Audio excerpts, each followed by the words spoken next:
What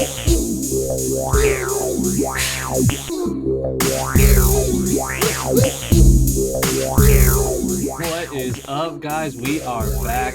Thanks so much for tuning in to another episode of Any Action Sportscast. It's your boy Effie, and this week we're going to be going over UFC Vegas 55, Holly Holm versus Ketlen Vieira. But before we do that, guys, make sure you guys hit that like button, hit that subscribe button, leave us a comment. So far this year, guys, we're up 28.12 units profit, coming off our 5th straight winning event. We're looking to keep the good vibes going, and looking to keep moving this profit.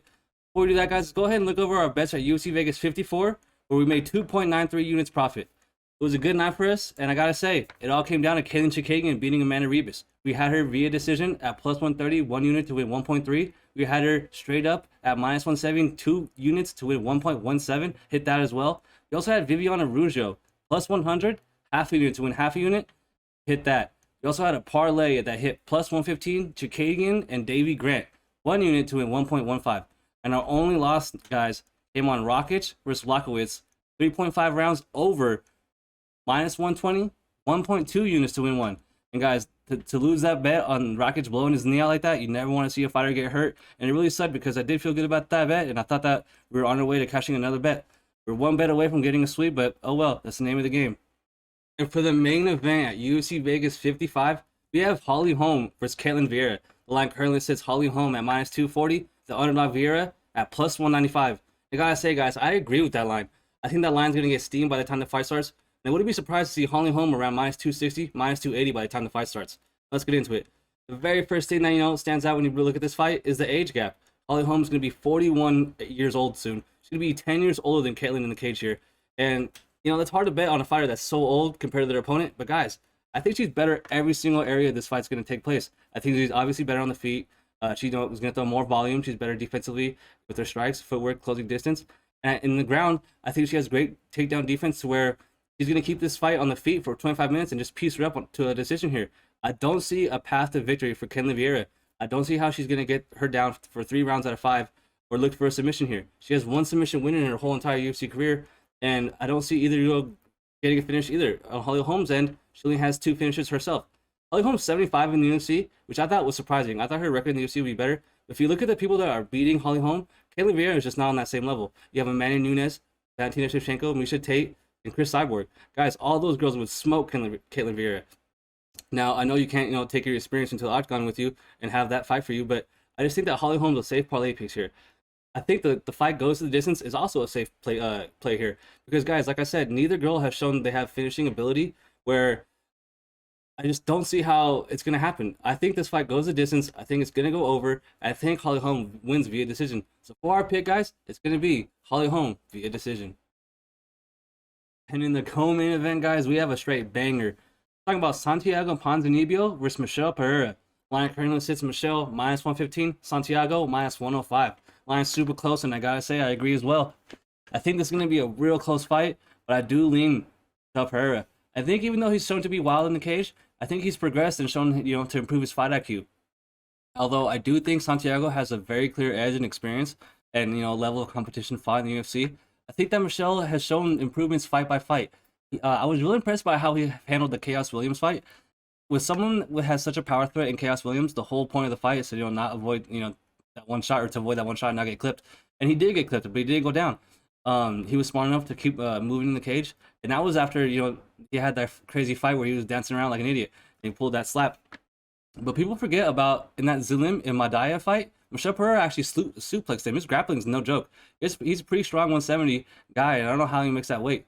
On the other hand, dude, Santiago's been in UFC for a long time, man. He has 14 UFC fights, and he's durable, man. In those 14 UFC fights, he's lost 4 times and only been finished twice.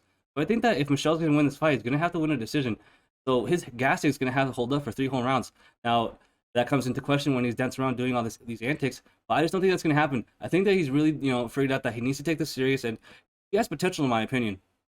I thought exactly just like the Chaos Williams example in the Andre Fialho fight, same thing. Fialho's sort of a one-trick pony where he's either gonna knock you out or he's gonna lose a fight, and so he just avoided that knockout threat the whole time. And that was when Fialho was making his UFC debut, so there wasn't a lot of knowledge about this guy. Had to be a real diehard to know this guy was just crushing people on the PFL or Bellator scene or something. But I'm really impressed with Michel Pereira, if you can't tell. But like I said, Santiago's a no joke, man. He's fighting guys like Jeff Neal, Miguel Baeza, The Leash, Neil Magny, Mike Perry. I mean, those are all high level UFC fighters except for Mike Perry. I just think that Michel Pereira is going to be able to keep the distance here and, you know, not cruise, but get himself safely to a decision here. I think that Michel Pereira, the over are risky bets, but that's just how I feel like the fight's going to go. My official pick for this fight will be Michel Pereira via decision. Up next, guys, we have CHIDI NJOKUANI versus DUSKO TODOROVIC. Line currently sits CHIDI -190 and DUSKO +160. Let's get into this fight now. There's a lot of things that stick out to me in the tail of the tape. First of all, NJOKUANI has a ton more experience than DUSKO. He has 16 more professional fights, and also he has a reach advantage. He has a 6-inch reach advantage, and that should play into his game because, in my opinion, he's a legit striker. I was very impressed with what I saw from him in his last fight against Barrio, and then before that against Souza. He looked good on the Contender Series, whereas DUSKO, his level of competition is just not that good. He's fighting his wins that he's gotten in the UFC. None of them are in the UFC anymore. He beat Maki Pitolo, who I actually just saw in the regional scene not too long ago, and Daquan Towshed, also not in the UFC. He got finished by Gregory Rodriguez, the Brazilian Obama, and he also got finished by Puna Soriano. No shame in that, both good fighters. I'm just saying, guys, he hasn't beat one UFC level fighter yet, and he's also never seen the third round. It's a huge red flag for me. This guy just goes out there and either finishes people or gets finished himself, which leads me to another point in this fight. DUSKO was 11-2. NJOKUANI is, I believe, 21-7. In NJOKUANI's 7 professional losses, he's been finished 6 times. And in DUSKO's 2 losses, he's been finished 1 time. So out of 9 professional fights, guys, these guys have been finished 7 times. And vice versa, they actually get finishes offensively a lot. So this leads me to believe that someone's going to get finished very quickly. I don't think this fight's going to see the cards at all, and I don't think this fight might not even see the third round. I think that DUSKO is going to get finished by CHIDI here. I think his level of striking is just better. And I'm just not impressed with what I've seen by DUSKO, especially on the regional scene. The one thing I will say, though, is that he has an actual first-round knockout win over Michel Pereira, who's actually on the card as well. So other than that, though, I just haven't been impressed by his resume or his wins. I'm all over CHIDI here. I might be betting him. But my bet, or my prediction, will be CHIDI -190 via knockout, second round. Guys, we have POLYANA VIANA versus TABATHA RICCI. Line currently sits TABATHA -125, POLYANA +105. It's a close line and it should be a close fight. But I think this fight's going to be pretty black and white, guys. I think that TABATHA should be able to control this fight on the ground, albeit POLYANA's very dangerous submission threat off her back. Guys, in POLYANA's last 8 wins, they've all come via first round submission or knockout. In her last 11 fights, if the fight's gone past the first round, she's lost every single time. So to me, she's a submission or bust right here. You know, she got 2 quality wins, in my opinion, over Mallory Martin and Emily Whitmire. But the thing is, both those fighters took her down and got submitted from top. POLYANA got them from when she was on bottom. I don't think she's going to be able to do that to TABATHA. TABATHA has never been submitted in her pro career, and I think that she's smart enough to win minutes, actually, and be the one controlling POLYANA on the ground. Granted, POLYANA is the bigger fighter here. She has a size and reach advantage here. But I just think that TABATHA will be able to get the wrestling and get this fight to the ground fairly easily. The only thing about the over, as far as betting it, is that the submission threat is so dangerous. It might be a little risky of a threat, or a sweat, I should say, when you're betting that over. And a lot of this fight's going to take place in grappling position, so you don't want to be sitting there with your heart racing, think about this over going to get submitted or not. But overall, I do think TABATHA is a safe play here. I don't see POLYANA submitting her, and if she can't, I think she's going to lose this fight via decision. So my pick is going to be TABATHA via decision. And up next, guys, we have ERYK versus Young Park. Now, the line currently sits Young Park, the favorite, -220, and ERYK coming back at +180. Now, guys, I'll be honest, I don't have that very strong of a read on this fight, because I'll explain. ERYK is pretty average everywhere. He's 6-6 in the UFC, whereas Park, you know, he's 13-5 overall, but he's never gotten a knockdown in the UFC. He's never knocked a single fighter down, and to me, ERYK should be in this fight wherever it goes. I don't see him getting taken down at will. He has 74% takedown defense, and it's striking, like I said, Park's never knocked anyone down, but he's a pretty good striker himself. I don't see either guy getting finished here. Park has an iron chin. He's never been knocked down. They call him the Iron Turtle for a reason. And Anders himself doesn't really have that much power coming back the other way. I don't see this fight being, you know, that exciting, really. So I don't know. To see the line at -220 for the Iron Turtle, that was a little wide to me. So maybe the value is on ERYK. But I don't know. Maybe Park can get this fight to the ground and control him and win minutes there. But I think this is a fairly even fight. I'm going to lean ERYK because I don't think that he can get knocked down and knocked out or taken down at will by Park. But I don't feel strong enough to put money on this fight. For the sake of making predictions, I'm going to pick ERYK via decision. And up next, guys, is a fight that I think Dana White should be paying us to watch.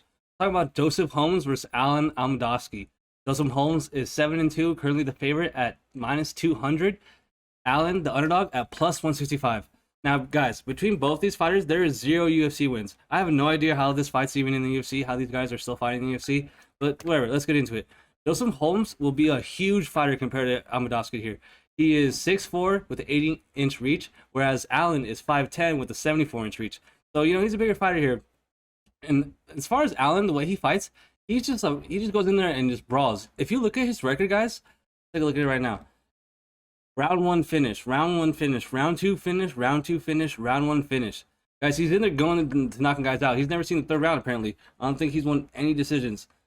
Guys, this guy's going to look for finishes where I don't think it's going to happen here. He hasn't fought in 3 years, and he's on a 2-fight losing streak. I have no idea how he's still in the UFC, how he still has to watch the spot. So I'm going to keep this short, guys. I'm going to pick Holmes purely because he's the bigger fighter here, but I have no intention on betting on this fight, and I don't advise betting on this fight. Super low-level MMA. Go ahead and pick Holmes via decision.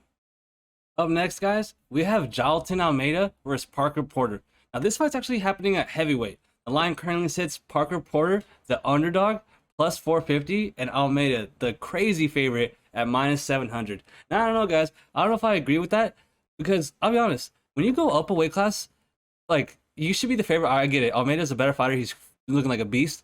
But, guys, I'm surprised here. If he gets taken down and gets into controlled, I don't know, man. Parker Porter's fought heavyweights. He's seen power before, but Almeida should be the better athlete here. He should be able to win this fight. Man, -700, just like Petrosky last week. Just because you're the biggest favorite on the card doesn't mean you're gonna win. Maximov lost to Petrosky, and you know, for everyone that parlayed him, that's what you get, because you didn't have any value there. You're not adding any value betting -700 here. So if you're gonna bet Almeida, bet him via decision or inside the distance. And up next, guys, we have a fight that I don't think is gonna see the cards. I'm talking about OMAR Moraes versus UROS Medic. Line currently 6 Moraes -155, Medic +130. Now, tail of tape, real important here to me. Medic is going to be 7 years younger than Omar here. Omar's going to be 36 years old fighting at 145. That's a big red flag to me. But meanwhile, on the other side, the other big red flag is that Medic's level of competition is just terrible. He's coming from the Alaska FC, and that's one thing I love to do. Bet against guys that come out of that regional promotion. They're not very good, guys. His professional fights are against guys that are 4-4, 1-5, 2-0. I mean, guys, I get it. It's tough to get fights out there, but fade anyone that's fighting out of Alaska FC. The thing is, this guy's a finisher. UROS Medic is a legit striker. Now, if Omar had any sort of fight IQ, he would want to get this fight on the ground and use it to BJJ black belt. The thing is, he doesn't really use it in fights. And the fight that, to me, is very comparable here is his Giga Chikadze fight, where he shot a total of 1 takedown attempts. To me, that's a big red flag, because if you're fighting Giga, you want to get that fight on the ground. You want to get that in the clinch and somehow get that on the ground. But to only shoot 1 attempt, that's not very smart to me. So, I don't know. I can't really bet on a guy that's not showing high fight IQ, or especially when he's fighting a guy that's a known finisher in UROS. But like I said, I can't bet a guy in UROS who's fighting cans. Omar definitely has a more UFC experience, definitely has a higher level of competition for sure. So that leads me to believe that he's going to win this fight, and I just don't know. Is he going to go and try to stang and bang, or is he going to try and get this fight on the ground? So I'm going to stay away, but the pick will be Moraes via decision. And up next, guys, we have a straight up banger of a fight. We have 15-4 Jonathan Martinez taking on 11-5 Vince Morales. Line currently says Martinez the favorite at -200, Morales the underdog at +170. Now, I get it. I believe that Martinez has a power advantage here in the striking realm, and this fight should stay on the feet. I don't see either fighter here attempting takedowns, as neither have shown to do that so far in their UFC careers. Morales, I think, has shot a total of 4 takedowns in his whole entire UFC career. It's pretty crazy.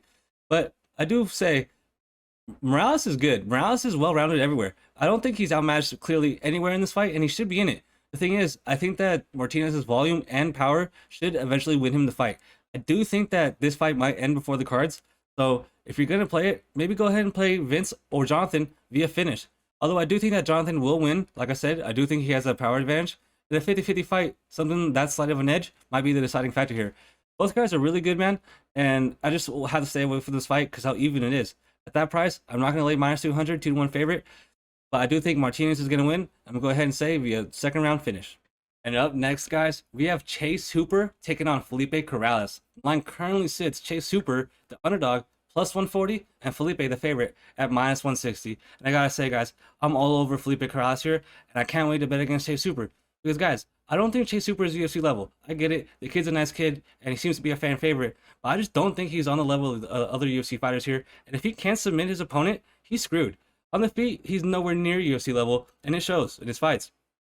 Felipe Corrales, you know, granted, I wish they were giving us a better fighter to fade Chase Super here with, but I do think that he's going to be able to avoid the submission and really control this fight wherever it goes. On the feet, in the clinch, or on the ground. I do think that he's strong enough and big enough to control the young Chase Super here. And like I said, guys, I will fade this kid any single time I get, because I don't think he's UFC level. Granted, he is going to improve, but I think this is a great chance for him to leave the UFC, go develop somewhere else, and come back. The guy's super green, super young, fighting high-level fighters. I don't think he's ready, guys. I'm going to go ahead and fade Chase Super here with Felipe Corrales, minus 160. I'm going to do it via decision. And up next, guys, we have Elise Reed taking on Sam Hughes. Sam Hughes comes in the underdog at plus 125, while Reed is a favorite at minus 150. Now, honestly, I believe that the dog is live here. I believe Sam Hughes has a path to victory due to the fact that Reed is so bad at not defending takedowns. He doesn't defend takedowns at all. Out of the 9 takedown attempts she's faced in the UFC, she's defended 4. That's terrible. Now, granted, it takes high fight IQ and a game plan to go execute for Sam Hughes to go out there and take Reed down over and over again. But I do think that her gas tank should hold up here. I do think that in the second and third round, she should still be around shooting those takedowns. On the feet, should be a 50-50 fight. But that all this goes to be saying that we need Sam Hughes to go out there and shoot takedowns. If he just goes out there and stands, she's probably going to lose this fight over 3 rounds. I think that she has a path to victory as an underdog here via getting that ground and pound going, getting this fight to the ground. We'll see here, though. I don't think I'm going to bet this fight due to how low-level MMA it is. It's low-level women's MMA. Never want to bet on that. Sam Hughes is 6-4.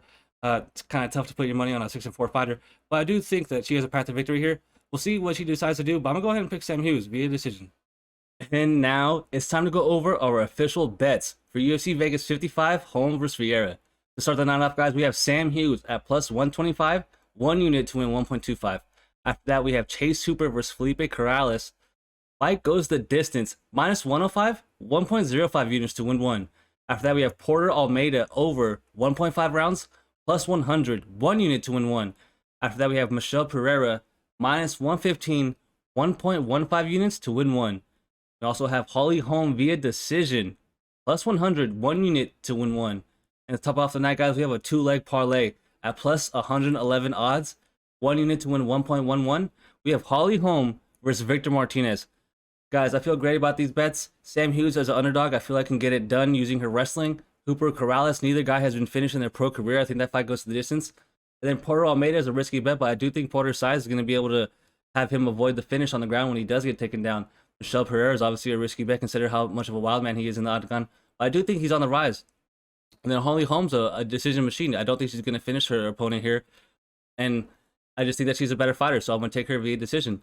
And then that parlay piece, guys, I think both fighters are better than their opponents. I feel good about that parlay, guys, and I will say in our show's history, we've only missed 1 parlay, and it was busted by Askar Askarov. So far, guys, thanks so much for tuning in. I gotta say, we really appreciate all you guys liking and subscribing. Go ahead and get those subscriber numbers up, guys. We're up at 60 subscribers on the year. We're up 28 units on the year. Let us know what you think about our bets. Hit that comment section. Are you guys riding with us, or are you tailing us? They say life's a gamble, but I'm gonna hit my joint and roll the dice. Let's go Any Action Sportscast, looking for our 6th straight profitable event. See you guys next week. Peace. Which way to go? If you wanna smoke,